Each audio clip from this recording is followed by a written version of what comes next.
Welcome to This Explainer. Look, today we're jumping straight into a much-needed financial wake-up call, and we are going to build a completely bulletproof blueprint for your savings. If you've ever felt that, that constant low-grade anxiety humming in the background of your life because you just know you're one bad day away from a financial disaster, well, you are in exactly the right place. We're going to cut through all the noise, ignore the super intimidating advice, and look at exactly how to secure your peace of mind, step by step, using the raw numbers to guide us.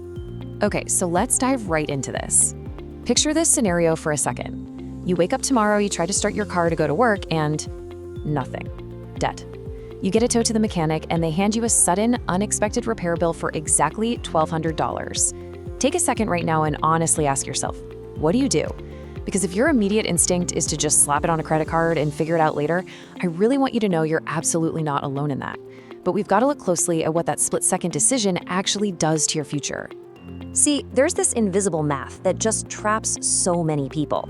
Putting that $1,200 on a standard credit card at, say, a 21% APR, and only paying the minimum balance every month, that means it takes over 6 years to fully clear that debt. 6 entire years. And by the time you're finally done, you've paid over $800 just in interest.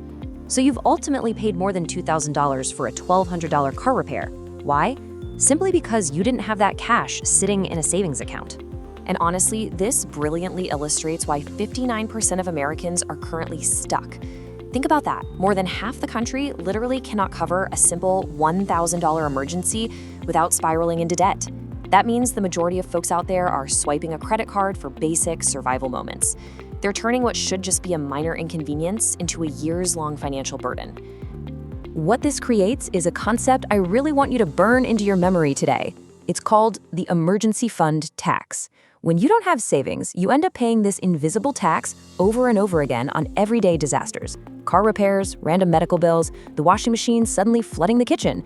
You're paying a massive premium on life's unavoidable bumps simply because you're financing emergencies instead of funding them in advance. Most people don't even realize they're paying it, but today we're going to break that cycle for good. So the absolutely crucial point here is this. Completely forget the intimidating advice you always hear from financial gurus telling you to save up 30 grand right now. When you're starting from scratch, hearing a massive number like $15,000 to $30,000 is exactly what makes people throw their hands up and quit before they even try. Instead, your immediate sole mission is to save exactly $1,000. That's it. Nothing else matters until you hit that specific number. And you might be wondering, why exactly $1,000? Well, it's because a $1,000 buffer acts like a shock absorber. It completely absorbs the most common household emergencies without a single dollar ever hitting your credit card. A blown tire? That's about $150 to $300. A broken appliance? Usually $200 to $500. An unexpected medical copay? Right around $250 to $500. $1,000 is your concrete shield against the everyday stuff that usually sends people straight into a debt spiral. But beyond just the math of it all, the most profound impact here is totally psychological. You literally sleep differently. The simple act of having this starter fund sitting securely in a separate account cures that constant low-grade financial anxiety. You know that heavy, stressful, what if something goes wrong feeling? It actually starts to fade away, giving you immediate peace of mind. It honestly changes how you breathe. Now, here is where we need to get a bit strategic, because where you put this money matters immensely. Most Americans are making a huge mistake that costs them hundreds of dollars a year in free money.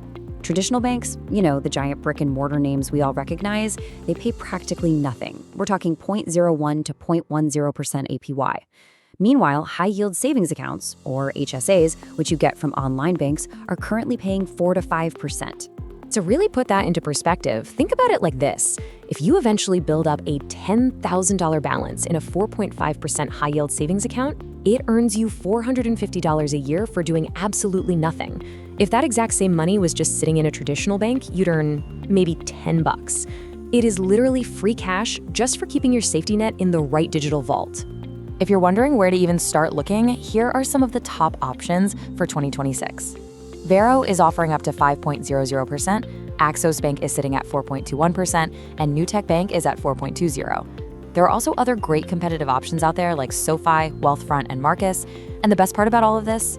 They are all FDIC insured. That means your money is federally protected up to $250,000. Zero risk, zero fees, and total accessibility within 1 to 3 days. Right, so once you open that account, you absolutely must follow this psychological trick. Separation is the system. Your emergency fund has to live at a completely different bank than your everyday checking account. If it's just one quick tap away in the same app, I promise you will be tempted to spend it.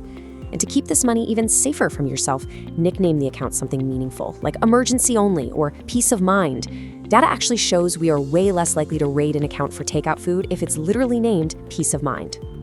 Okay, so how do we actually fund this thing when it feels like there's literally nothing left at the end of the month? We use 5 fast saving strategies. Strategy 1 is the absolute most crucial. Automate on payday. Transfer whatever you can, even if it's just $50, the exact day your paycheck hits, not at the end of the month. Then we use the found money rule. We aggressively audit hidden subscriptions. We challenge ourselves to a no-spend weekend to pocket an extra $50 to $150. And finally, we use apps for invisible roundup savings. Let's really zero in on that found money rule for a second because it is a total game changer. The average 2025 federal tax refund was over $3,000. If you make a commitment right now that any unexpected money, tax refunds, work bonuses, birthday cash, goes 100% straight to your emergency fund, well, depositing just one average tax refund instantly completes your $1,000 starter goal in a single day. But here's where most people fail, and exactly where we are going to succeed. To protect this hard-earned cash, we have to establish super strict boundaries. An actual emergency is a sudden job loss, an urgent medical issue, or a leaking roof. What is not an emergency? Holiday gifts, annual car registration, a flash sale on a TV, or your friend's destination wedding that you've known about for 6 months. A lack of planning on your calendar doesn't constitute a financial emergency for your savings account. A safety net only works if you don't use it for planned expenses. So what are you supposed to do about those known, predictable costs? You use a sinking fund. Basically, this is a separate savings account used strictly for predictable, irregular expenses. You add up your annual fees, your holiday budget, you divide it by 12, and you automate that monthly deposit. Do this, and a highly expensive month like December completely stops feeling like a surprise financial crisis, and your real emergency fund gets to stay totally untouched. Once your $1,000 shield is fully up and holding strong, then we can finally look at the horizon. We can target the full goal, 3 to 6 months of essential expenses.